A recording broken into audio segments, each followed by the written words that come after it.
Hi, this is Christopher Jones with Authentic Leader, and today we're actually at the Virginia War Memorial Carillon, and I'm going to make a risk here. I'm going to get off camera here, and I'm going to try to show you this tower. If you are from Richmond, you are familiar with this, of course. This is a massively tall tower and has a beautiful carillon. Maybe the bells will actually ring while we're recording here. I don't know. But anyway, this is part of Byrd Park, and if you've not been out here, this is definitely a spot worth checking out. The Big Rocks really talks about this concept of the major focus areas of your life. And really, only you can determine what are those major focus areas that you need to focus on in your life. Failure comes in your life when you are neglecting any one of these areas. Some examples might be key relationships that you need to have, like with your spouse or your family or your children, your parents. It might be spiritual, it might be financial or career areas in your life. So there's a whole bunch of different areas that would be considered your big rocks. What ends up happening is that there are other people's priorities that are being inserted into your life, and they are putting their priorities ahead of your priorities. And without a strategy, it's really easy to just let that happen. There simply is no room for your major areas when you've got your life so filled with other people's priorities that have been inserted.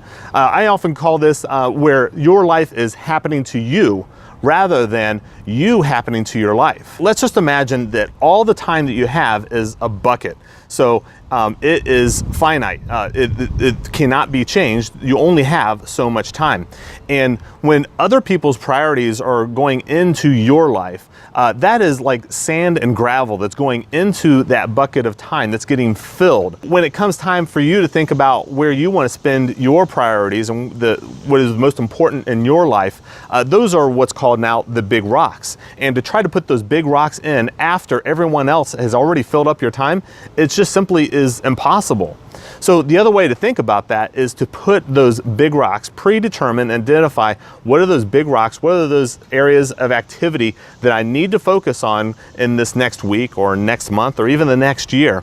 Put those into your bucket first, and then allow other things, other people's priorities, the sand and gravel, to fall in around those priorities you've already blocked and put into your calendar. Once you've determined what those major items are that you need to focus on, let's say for the upcoming week, identify what are the activities that you need to accomplish inside each one of those areas, and then schedule that into your calendar as a priority. Now, this is when you are brave, right? You're thinking ahead of time, this is when I'm going to have that activity, I'm going to block it in my time, when you're not distracted by other people's priorities. And what you want to treat these are like critical appointments. These are critical appointments that just simply cannot be budged or moved. So when someone comes to you and says, hey Chris, I need to meet with you at 10 o'clock on Wednesday, you can simply look at your calendar and say, I'm sorry, I already have an appointment at that time. Well, could we meet at maybe another time?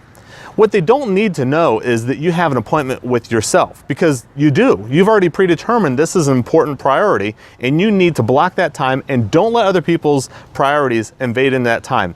What I find more times than not is that when I have an answer like that, a confident answer that I've got an appointment already at 10 o'clock on Wednesday, they simply say, oh, well, okay, well, let's look at another time and find when we can get that scheduled. You still get that block time that is focused on your major area without letting someone else intrude with their priorities. But be brave and defend it confidently as an appointment with yourself. I should have a side note, because there certainly are those times where someone comes and says, Chris, I need to talk with you at 10 o'clock on Wednesday. And once you understand, and once I know really what that is, if it truly is a higher priority, I might need to decide that, yeah, you're right, I do need to meet with you at 10 o'clock. But that time that I've blocked and I've determined is a priority for me, I simply don't just delete it and forget about it. I look at my calendar and I see, where can I move that to?